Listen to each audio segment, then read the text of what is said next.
Africa didn't experience a poaching crisis, but as the demand for rhino horns soared in Asia, Vietnam in particular, the killing of rhino accelerated. Last year, 1,175 rhino were poached in South Africa, but nature reserves across the continent are strengthening their security measures while governments try to find a solution to the poaching crisis. Wild Aid is one organisation that is at the heart of this objective, with their mission to end the illegal wildlife trade in our lifetimes. Now, joining us from our Sea Point studio in Cape Town is the campaign director of Wild Aid South Africa, Adam Welz, to give us his views. Very good morning, Mr. Welz. Thank you for joining us. And thank you for having me, and a great good morning to your viewers. Now, you've just heard the views of the world's biggest rhino farmer, Mr. John Hume. What is your reaction to what Mr. Hume just told us? Well, Mr. Hume says that this solution to this problem is very simple, in the words that he just used. We don't believe that. As an international organization that has been active in Asia for many, many years and has, we feel, a deep understanding of Asian wildlife markets, we realize this is not simple.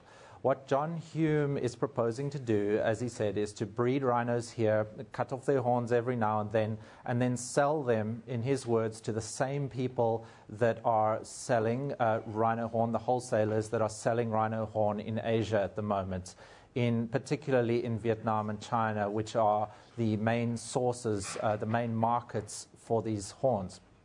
Now, what he doesn't mention is that the people that are selling horns in these countries are criminals. These are criminal syndicates that are selling horn. He will tell you at times that there's a 2,000-year history, for example, of rhino horn being used in China in traditional medicine. What he won't tell you is actually our poaching crisis at the moment stems from a contemporary type of demand which is utterly divorced from traditional demand in China. In fact, the traditional Chinese medicine community in China turned its back on rhino horn more than 20 years ago. In 1993, they removed it from their pharmacopoeia.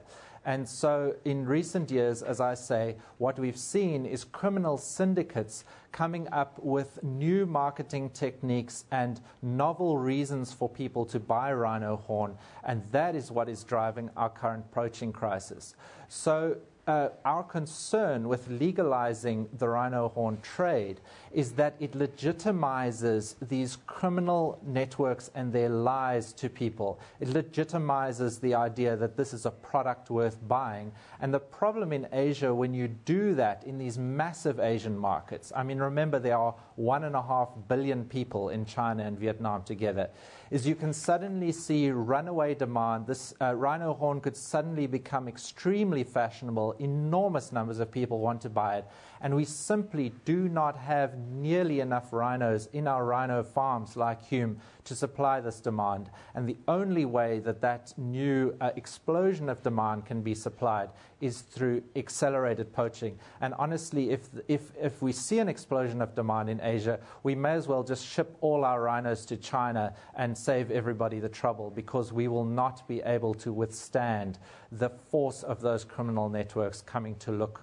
for our rhinos. Well, we're losing around 5% of our rhino population as it is, which means in less than 20 years we won't have anything less. You say that this is not a solution, you're convinced of it. What is the solution that you at Wild Aid is putting forward for us to deal with this crisis? Look, remember we had a massive rhino poaching crisis in East Africa in the 1970s and 80s. In fact, it made our current poaching crisis here in South Africa look like a tea party. We stopped that in the early 90s by bringing in very strong legislation right across Asia, banning the sale of rhino horn, and combined that with a massive public education program. In those days, one of the largest markets for rhino horn was Taiwan. We utterly shut down that market for rhino horn within a year through a combination of serious law enforcement and extremely high-profile public education, telling people where rhino horn comes from, that they were killing rhinos and driving this magnificent animal into extinction. And we turned that market on its head in under a year, and we still have not seen Taiwan re-emerge as a market for rhino horn. It was very successful, what we call consumer demand reduction campaign. Now, what we want to do is accelerate our work in this sphere within Vietnam and China. And we can do this. We've done it before. But what we need is for the South African government and the South African conservation community to send a very strong message to the Vietnamese and Chinese governments that we are not going to sell rhino horn, that they really need to help us get on board with this program of shutting down demand in those countries. At the moment, we're sending very ambiguous signals to Asia, and that is really, really hurting our efforts to get our message out to the public in those countries, in those Asian countries.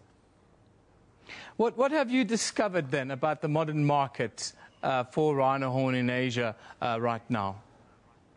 Well, again, we're seeing markets erupting in Southeast Asia, particularly in Vietnam, where a lot of, quite frankly, uneducated people have recently become extremely wealthy and are looking for ways to show off their status.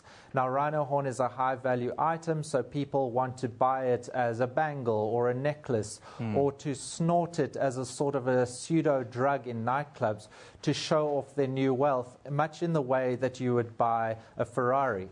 And because they don't understand that a rhino horn comes from a real live rhino that is killed in order to get that rhino horn, they don't see anything wrong with it.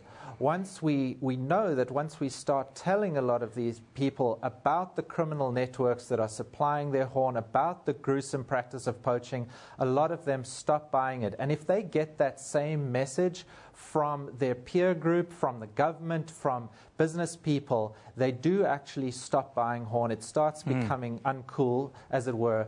And that's what we found, as I say, about the market, is it's driven by fashion, it's driven by superstition, it is not driven by the ancient medicinal use that, John Hume says it is. The other thing I'd like to add just briefly is that John Hume is not, he says his method of farming is the way to protect rhinos.